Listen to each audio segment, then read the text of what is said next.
کاتتان باش لە سەرەتای شەستەکان منداڵێکی شەقراوەیی لە دار و نایلۆنی تەزبیحی شتێکی دروست کرد ئامێرێک ناوی لێنا عودۆکە. مامۆستا ئەو ئامێرە عود بوو چ بۆی دروستت کردبوو؟ والله بەخۆشم نەمزانێت چییە بەڵام میمێ بوو حەزمە کرد من شتێک هەبی عەسفی پێ بکەم وەلو نەمدەزانی بەڵام کە برادرێک هات ڕۆژێک لە دەستی وەرگرتم وتیەوە چییە وتم وەڵا بەخۆم دروستم کردووە عودۆکەکە وەڵای تر عەسفی پێ کرد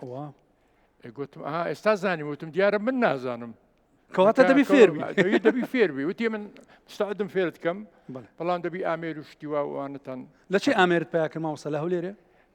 لیژنەی ناوچەی شەقڵاوەی پارتی دموکراتی کوردستان ئامیریان بۆ کڕین ساڵی 68 جوانە. ئیتر ڕێنجبەری برام فێرە کەمان بوو ڤیۆلین هەندێک برادەرمان هەبوو فێری ئەکۆردیۆن بی و کاک فاروق ساڵح هەم کەمان بوو مامۆستا عەبدوڵڵا مامۆستامان بوو بە ڕەحمەتی بی ینی خۆمان زۆر هیلاک کرد بۆی شتێکمان لێ دەرسی ئاهەنگەکانیش تەبعاً بەشدار دەبوون و هەر بە خۆتان بەڵێ ئاهەنگەکانی ئەو سەردەما ئێمە تیپێک هەبوو ناوی تیپی سەفین کاک مەجیدیش ئەو کاتە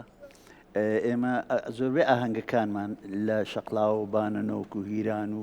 هەتا لە ئەو سەردەمی شۆڕشی ئەیلول لە ناوپردان و گەڵاڵە و ئەو شوێنانە بوو.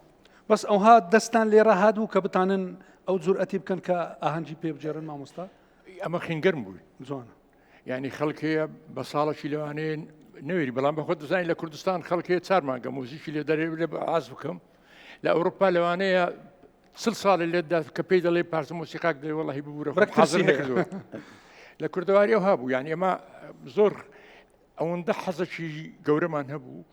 نەدەترسین عەسمان نەکرد. مامۆستا خۆش ناون و لە پاڵ سەفین و سۆرچی و لە چ بترسێ بەڵام دەمان شاردەوە ئامێرەکان. مامۆستا خەڵک کو تەماشای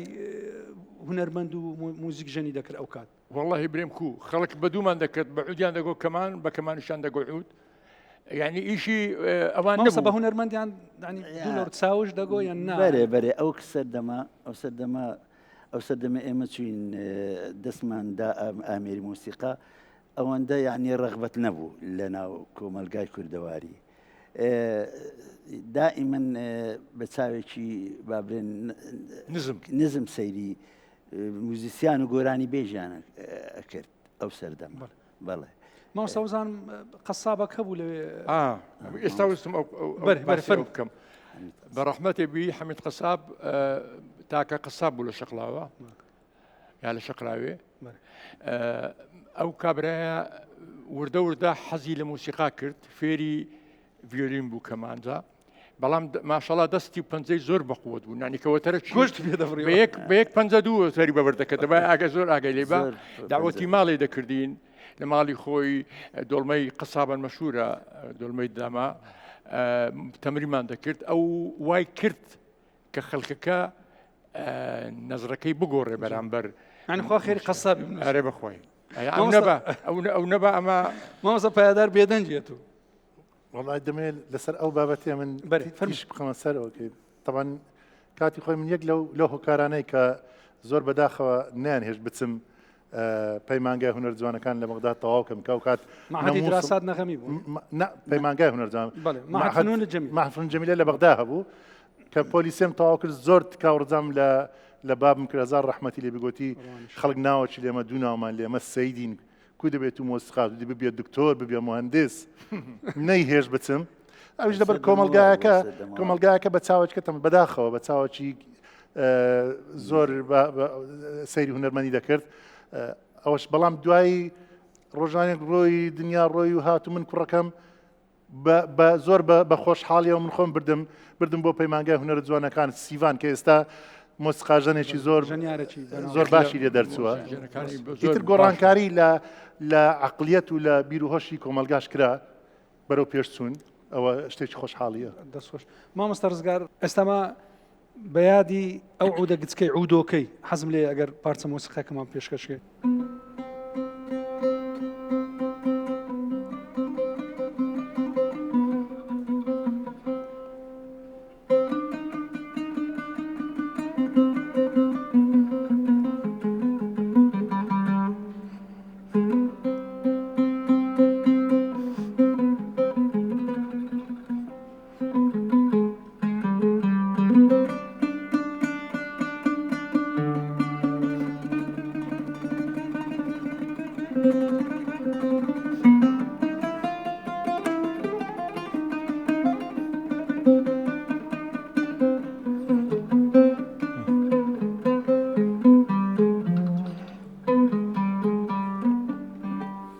دەستخۆش مامۆستا هەر بژیت مامۆستا بینە ئاهەنگی بانەنۆکی عمرت 15 ساڵ بوو بەڵێ وەبزانم یەکەم ئاواز بوو کە لە دانانی خۆت بوو وا بەهار هات بەڵێ ئەوە بەهار هات مژدە پێشی ئەوەی کەەوە فێرە عودم ئەو ئەها ساڵی 67 وەکو سرودەک بوو ینی من ئەو وەختە شعرم دەنووسی لەسەر کوردستان و ئەوانە ینی دەستی ئەوم هەبوو ئەو سرود ئەو گۆرانیە ئەوەی سرودی هەبوو ئەوە بەهار هات مژ دەبێ ینی ئێستا کە ژێم لێ دەبیتەوە دەزانم زیاتر بە سرود دەچیلەوەی بە گۆرانی لەگە کۆرسوانە پێشکەش کرا لە بانەنۆشی شەقڵاوی وەختە ینی ئاهەنگەکەش ئاهەنگی نەورۆز بوو ینی ئەوە یەکەمین بەشداری من بووە لە ئاهەنگی شیوا گەورە پێش ئەوەی کە فێرە عود بی و وەکو عازف عود بێ خەڵک بتناسی دەستخۆش ینی پێشترێ هەر بەڵێ ینی دیارە من ئەو بەهرەیەم تێدا بووکەوە شعر بنووسم ئاوازانێم ینی ئێستا کە بیری لێ دەکەمەوە کو ئەو ئاوازم داناوە چۆن فکرم لێ کردەوە ینی گرنگە ئەکیید ئەوە سەلیقەک پیشان دەدا کە دواتر گەڵاڵە بوو بووە ئەو مامۆستا ڕزگارەی کە ئێستا دێن باسی دەکەین مامۆستا مەجید بەڕێزیژت زیاتر برادری کاک ڕەنجبەری بوو یان برادری کاک برادری هەردوو چام بوو بەڵام ڕەنجبەر لە تەمەنی من نزیکتر بوو ئەوە ئێمە بەیەکەوە چوونە پەیمانگای هونەرە جوانەکان ئەو کاتێک کە لە بانانۆکو ئەوانەش زۆربەی ئاوازەکانی مام حەمید قەساب بوون لەوانە تێکە نەشوی لە چایم بۆ دوایی بوو ئەو کات نەبوو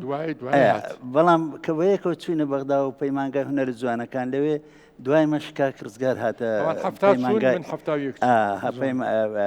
معهد دراسات نەغەمی ئەو لە دراسات نەغەمی و ئێمە لە پەیمانگای هونەرە جوانەکان بوون و لەوێش دیارە ئێمە چالاکیمان یەکجار زۆر بوو هەتە لە ئیزاعی کوردی بەغدا وەرگیراین و زۆربەی ئاهەنگکانمان لە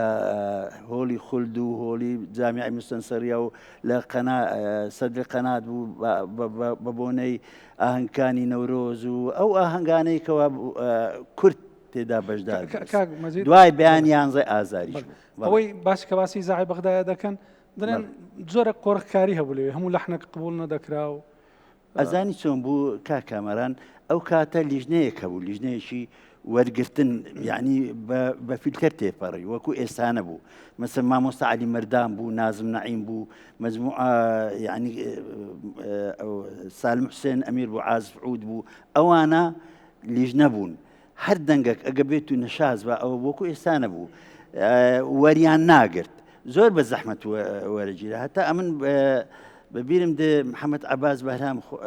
ڕەحمە ڕەوانشاد 2000 چوو ئەو وەریان گرت لەوێ لە ئیزاعەکە لە ئیزا بەڵام ئێمە وەکو ژانیار وەرگیراین ئەو کاتە هەتا مامۆستا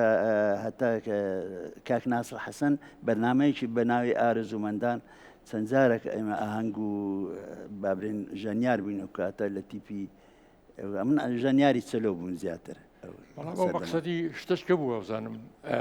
ئەو وەختە کە لە بەغدا بووین علی مەردان بە ڕەحمەت بی ڕئیسی لێژنەی شکنینی ئاواز دانان یعنی هەر کەسێک هات بایە بەڵام وابزانم تۆزێک مافیای تێدا بوو چونکە خەڵکانش ئەو خەڵکەی کە بوون لژنەیەک بوو 5 کەسی یا 6 کەسی ئەگەر ئاوازەکە کوردی بەدایان گوت دەبێ ئەوە بگۆڕدرێ بۆی یەکێک لە لژنەکە ئاوازی بۆ دانەیە هۆنراوی بۆ دانێ بۆی پارەکە لە ناو مشکیان لەگە ئاوازی کوردی نەبوو مشکیان لەگە ئاوازی نان دەزانی هەر ئاوازی کوردی چێسکە ئەوەی لەوێ بوو یعنی شتێکی زۆر فەرقەکە نابینا بوون زۆربیان نابینا بوون کە عەزفیان دەکرد هیچ بە کوردی نەدەچوو وەکو تەقلیدی عەرەبی و ئەو بوو یعنی جملەی زۆری کورتە و شەڕواڵەچیان لەبەر ئاوازەکەی ئێمن لەگەر برادێک دەچوین بە ئەکۆردیۆن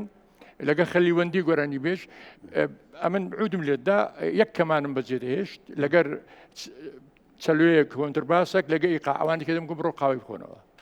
جوانە چونکە هیچ هەرچۆنی لیاندا بە وەرکەچ کوردی پێوە نەبوو باشتر بووها مەتەن نەجیبەی شێرزاد عەبدوڕحمان و هاتە زیکرایە ئەمیرەکەم ئیفاد ئەحمەدی وەکو مۆسیقا کەدامنا ئەو هاتە تۆمار کراوە ئیتر ینی حەزم نەدەکرد ئەو دەزانی من بەیانیان ئیشم نەبوو ئێوارەکان مەعهەدمان هەبوو بەڵام ینی خۆش نەبوو کە بچم لەوێ چەند جار داوایان لێ کردمیان حەزەکەم بێ ئیزاعی و فرقەکەت ئەوە بکەوتم من ئەو فرقەوە من چاناکرێ هەمویان نابینان و هەمویان ینی بێپارن هەمویان فەقیرن ینی نامەوێت لە قەلە مامۆستا دێنەوە کە کارکن لە ئیزاعی مامۆستا پایدار بیرۆریەکی خۆشم لۆ بجێڕەوە لەگەر من طبعا مامۆستا ڕزگارم پێ دەڵم مامۆستا و برای گەورە جوان مامۆستامە لەبەر لەسەر دەستیوی فێرە ئەلفبێ مۆسیقا بووم طبعا لە ساڵی 75 بوو یان 76 بوو خولێکی مۆسیقای کردەوە لە مەڵبەندی لاوان کە لە یاریگای ئیدارە محەلی کە ئێستا یاریگای شەهید فەرەنسا حەریریە مەڵبەندی لاوانە لێ بوو خولێک کراوە کە زانیم خول کرایەوە خولی مۆسیقای چوون بەبێەوە چێ دوو لەسەر دەستی ئەو یەکەم جار کە فێری نۆتەی مۆسیقی بووم نابێ بڵێن ئەلفبێ دۆڕێمی مەبەستم ینی ئەلفبێ سەرەتاکانی مۆسیقا دوای ئەو کە هەڵسو کەوتی کۆ بوو توند بوو نا هەر وەکو مامۆستایکی زۆر ڕێکوپێک تازە لە بەغدای هاتبوو کەشخە بوو زانستی مۆسیقای پێ بۆ زۆر گرنگ بوو جگە لە دوایە کە دیتی ئەمن شتێکم تێدا دەنجشم خۆش دکم نەو کات گۆرایم دەگوت وتی ئەتوو ئەوەی تایبەتت هەیە ئەنجا هەستان لە تیپی شانۆی لادێ مەسرح ڕیفی دامەزرا ئەو تیپە دوو گۆرانیان ئامادە کرد دوورم لە یارانی لە بۆ هونەرمەند قادر زیرەک بە ڕەحمەت بی و لەگەڵ حەزم لێ کردووی ئەوەی محەممەد جەزای هەزار ڕەحمەتی لێ بێ ئەو دوو گۆرانیە چوین لە سلێمانی تەزیلمان کرد من کۆرس بووم لەوێ بەڵام فکرێکی باش هەبوو لەزمەکەم لەزمەکی زیاد کرد وتی لێرە باشە ئەو لەزمە هەبێ شتێکم زیاد کرد هەر کۆرس بووم هیچ لە مۆسیقام نەدەزانی ینی لە چیا گۆرانی زیاد کرد گۆرانی دوورم لە یاران لەزمە کە بوو جەیەکە بەتار بوو مشگوت مەگەر شتێکی وەک بڵێ تێرەرەن دوورم لە یا بگەڕێنەوە هەمویان گوتیان تو دوا ڕۆژی زۆر باشت دەبێ ئەو کاتی عمرم 15 ساڵ بوو ئەنجا دوای ئەو هەر لەگەڵم هەر وەکو برا بوو ئاوازێکی لۆ من دانا دەبی ئاوازەکەش برێ ئەو ڕۆ ئەدیکەوتە خەڵات هیچ قسەم نەکردی بە حساب لە دوای ئەو دوو گۆرانیە من ئەو گۆرانی تەزیرکەم بەڵام کۆپلێریفی تێک کۆپلێک وازە مەسرح ڕیفی بینە ئەوە کۆپلێک ئەیچی ژۆڵە بچکۆلەکەی شۆخ و شەنگ ئەی بەهاری تازە و تەڕی ڕەنگە و ڕەنگ ئەیچی ژۆڵە بچکۆلەکەی شۆخ و شەنگ ئەی بەهاری تازە و تەڕی ڕەنگە و ڕەنگ بۆچی وا من دوور بم لە تۆ تەکەی وا ببمە ڕەنجەڕۆ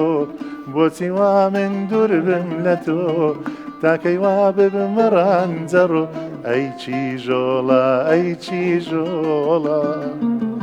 ئەیچی ژۆڵە ئەیچی ژۆڵە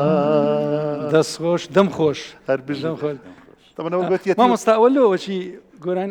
وا دەکەن گۆرانێتی ئەوە دەنجیان ئەوە ساز ئەوە تەبەقەی دەوێت دۆستەوە گۆرانی بێژێتە تەبەقەی سۆڵە هەیە لایە هەیە ڕێ حەسەب دەنجی ئەگە دەنجی بەرز بێ لە تەبەقەکانی بەرزە ئەمن دەنجی حەمەزای عودەکەم ئەمن سۆل بوو ئەمن کردمە لا بۆی بتوانم بەیات لە سەرسی لێ بدەم چکە دەنجی حەمەزا زۆر بەرز بوو وەتەری شەشەمیشم هەر زیاد کرد باسی دەکەین باسی شەشەم دەکەین مامۆستا بینە سەر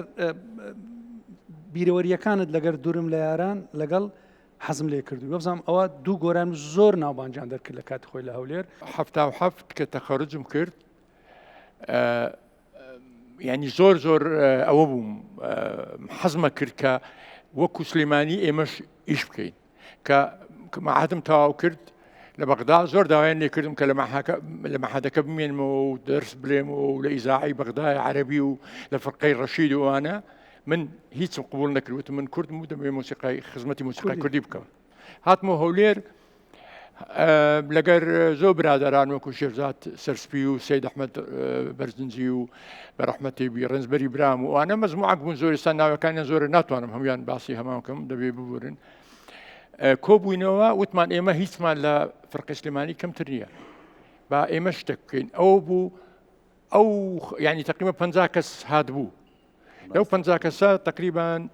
بڵێن 25 کەس ماوە ئەو گروپەمان دروست کرد لە مەسرح ڕیفی شان و لادەییان پێدەگوتە وەختە ئیتر ئەو گۆرانیانوان تقریبا مانگەک زیاتر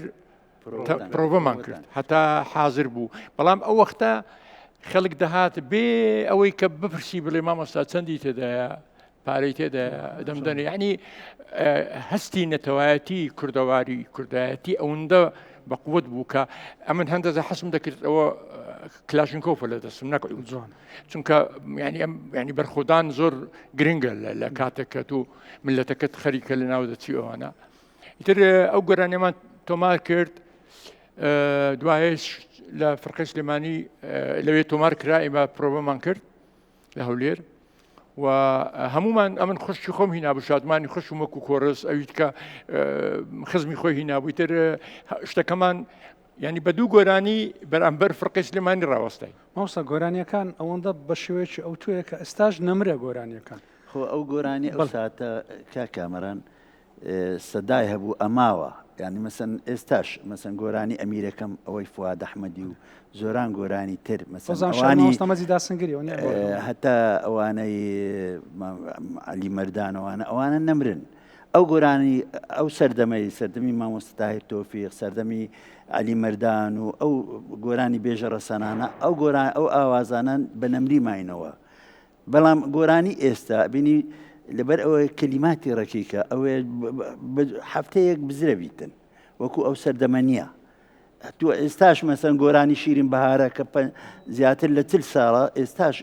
هەر بە نەمری ماوەتەوە گۆران جانە بە سێتی علی مەردان ئەو گۆرانیانە نەمرن ئەمێننەوە و ڕەجی داکوتاوە لە ناخی دڵی ئەو میلەتەی کەواتە بە نەمری ئەمێن مامۆستا وەکو مامۆستا گوتی شۆڕشێک بوو لە کات خۆی بەڵێ بڵێ مامۆستا هەندێک یادەوەری بیرت نایە مەسەن لەگەر مامۆستا قادر زیرە زشتی خۆش مەسەلان ئەوەی ئەمن وابزانم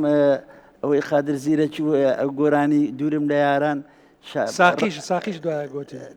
ئەمان ساقی لە بەغدایە ئەو لەگە تیپینەری لێر بوو لە بەغدایە لە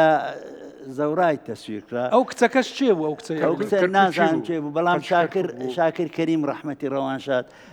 تازە دەستی یعنی لە ئیخراجکردن لە دەرهێنان هەبوو ئەو گۆرانێکە ئیخراج کردیە ئەگە بزانن دەزانم کچەکەش کەرکوچی بوو هەتا حایلەکە شکایەتشان کرد کە لەو ئەوەی بەخۆی مامۆستا قادر گەنجێکی جوان بوو بەڕاستی جلکەش کوردی جوان دەنگەچ بەداخەوە زوو مرد بەداخەوە هەر وەبزان مردنیش هەفتەی تەمووز بوو کە خۆی دزیەوە لە هەفتەی تەمووز و چووە گەلی ئەوجا ئەگە بزانی پێش ئەوەی کە من بڕۆم بە چەند مانجێک هاتە لای منوتی تۆ هەر لەگە حەمەزا تەزیلەکەی هەر لەگەر حەمەزا عەزفەکەی دەوەرە لە بۆ من شتێک دروستکە ئەمیش گوتم تو هاتی ئێرە من هیچ نەعودم هەیە لێرە نە هیچ وتی خۆ گیتارت هەیە بە گیتاری لێ دوێ گوتم بە گیتاری خۆ بەیات لێ نادرێ بەڵام هەر ئاخیری بە گیتارەکە بەیاتم لێدا ئەوەی دەرێ گیانە کە مردم پێ ڕاگەیەنە دەرێ لە یادی نەچێ ڕۆژانی هەینی بێتە سەرگۆڕم گوڵم بوو بینی شعرەکە هی منە ئەمن شعرەکەم دانابوو نووسی بوو هەروە ئەو هاتوتی شعرم لایە وتم ناوەڵە هیچ کتێ بەس ئەو شعرم هەیە وتیدا ئەوەی دەکەم مقام ئیتر من بە گیتارەکەی عودانی لێت دەم و ئەگەر تماشا بکەی ڕۆژی هەینی ئەو تووشی حادسەکەی دەبێت بەڵێ مامۆستازام ناوێت لە هەفتەی تەمووز گۆرانی لۆ باز بڵێ لەوێ دەستەوێ و حادیسەکە دەبێت ئەوجا من نازانم چکەم لێرە نەبوو من نەمابوو هەفتەی تەمووز بوو خۆی دزیەوە لە بەڵام جمعە بووە ڕۆژەکە هەینی بوو چوو بوو نەبێ خاڵەوە دوایە زانیم کەەوە ئەمری خوای کردووە ینی بەداخەوە کە دەچوە دەمخۆش مامۆستا پایدار دێنە لای بەڕێزت هەندێک یادەوەریم لۆ بژێڕەوە لەسەماوە دێمە قۆناغی دومی ئەوەی کە لەگەڵ مامۆستای لە مەڵبەندی لاوان لە سێتاقان تازە چوو ئەوێ بینایکی مرکز شەباب ئامێری مۆسیقا وات میش ئەوەی دەورەی فلوتم کرد خۆم فێرە فلوت کرد فلوتم بردەوە ماڵێ خۆم فێر کرد کە زانیەوە گوتی وەرە لەوێ تیپەچوی ڕۆژاوای جوان دروست دەکەین ئیتر ئەلەوێت تیپەکمان دروست کرد تیپ مۆسیقای شیلانی ڕۆژاوایی سڵاح نەجمەدین بوو سەلام محەممەد بوو گۆرانی بێژە و دوانە عازفەکانیش هەزار ڕەحمەت لێبی نیاز لەسەر درامز بوو ڕێبوار لەسەر گیتاری بوو عیماد لەسەر ئۆرجی بوو ئەم لەسەر فلوتی بووم مامۆستاش بەخۆی گیتاری عەز دەکرد لەگەڵمان باز گیتار تاریق بوو چەندین ئاهەنگمان لە بەغدا و لەو جیانە زۆر فیستیڤال زۆر بەشداریمان کرد تیپەکە زۆر نەجاحاتینە زۆر ئەوە بووە تاوەکو ساڵی 81 ساڵی 81 بوو مامۆستا ڕۆی کە ئەو ڕۆی ئەمیش لە کولیە وەرگیرام ئەو بوارەم نەما لە دوو جێت کە دەوام دەکرد وەکو عقد هەم بوو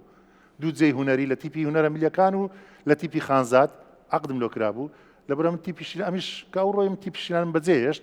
لە دوایان بە خۆشحاڵیەوە کۆمەڵە بەرهەمەکی جوانیان کرد سڵاح نەزمەدین و ئەوان بەڵێ ئەو ساڵ چوو مەکتەبەوە بوو ئەوانە هەمووی ئاوازی و هەژارەکەی خۆیت ساڵە خۆڵەتم نەکرێزارە نانەمەڕۆ ساڵە خێرە گوتت ژاڵە هەی ژاڵە ساڵە بڵێ نانەمەڕۆی شتێکی هینایەوە یادی کا کامەرانە تو واللهی ئەمە ژاڵە بڵێ ئەمان بگۆڕینەوە کو خۆ دەزانیش پێشکەشکاریم کرد بەڵێ بەڵێ دەزانمە تو ماشەڵات لێبی مامۆستا بینە سەر ئەوەی کە ئەگەر چت لە یادە ئێستامە بەرەو کۆتایی تەمان زۆر خێرا ڕۆی چکە کاتەکە چکە بەرنامەی زۆر خۆش بوو یعنی مەسەلەن ئەوانی کە بەخۆت هەم ئاوازەکە و هەم شعرەکەش بەڕێز بووە بتانی ئەمەش لەگەڵتی بڕێینەوە مەسەلەن طبعا مامۆستاوی ئەو ئیشانەی لەگەڵ مامۆستا محەممەد جەزات کرد ئەوەیش عشق و ئازادی و ئەگەر تیشتا پێش و درەنگە ئەمە ئەو کاتی گەنجبووین زۆر تەسیری لێکردین بە ناحەی کوردایەتی و پێشمەرگایەتی ئەو هابوو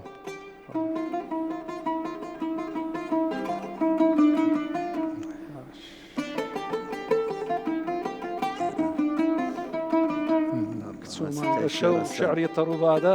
لەوەی زیاتر جەنابی شێخ گەرەکتە عالەمێکی تر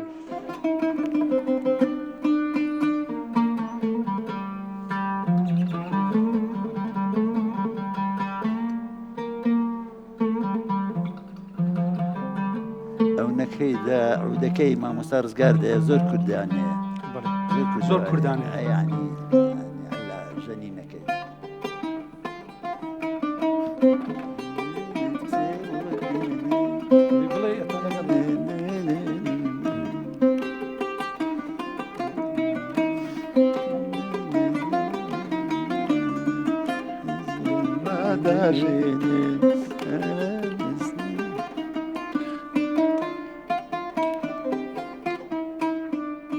ئەو لە باتی گۆرانەکەی ئەو لە باتی گۆرەکە مامۆستا هەرێک و سی چرکەمانمایە دەمانوێت باسی هاوڕێیەتیم لۆ بکەیت وەسفی و هەوڕێ ئەو هاوڕێیە جوانانە دەکەیت واللهی چۆن وەسف بکەمەوە طبعا کاک پایدار هەم قوتابیم بوو و هەم ئێستا هاوڕێین ینی وەختەشی زۆر خۆشمان چەند ساڵێک پێکران بردە سەر و ینی زۆر خۆشحاڵم کە ئەو توانیەتی سوود لەو دەرسانەی کە وەختی خۆی وەریگرت و بتوانی کوڕەکەشی وەکو عازیفێکی زۆر زۆر بە توانای جاز و بلوز و ئامێری سەکسفۆن ئەوە بۆ من بەڕاستی ینی شانازیە کاک مەجیدیش وەلەو دەیویست فێری کەمان بی فێری چەلۆ بووتم چەلۆ خەلفیەکی باشی هەیە ئەجا ئەو دەیگوت تو پشتی من شکاندیە بۆ خەلفیەی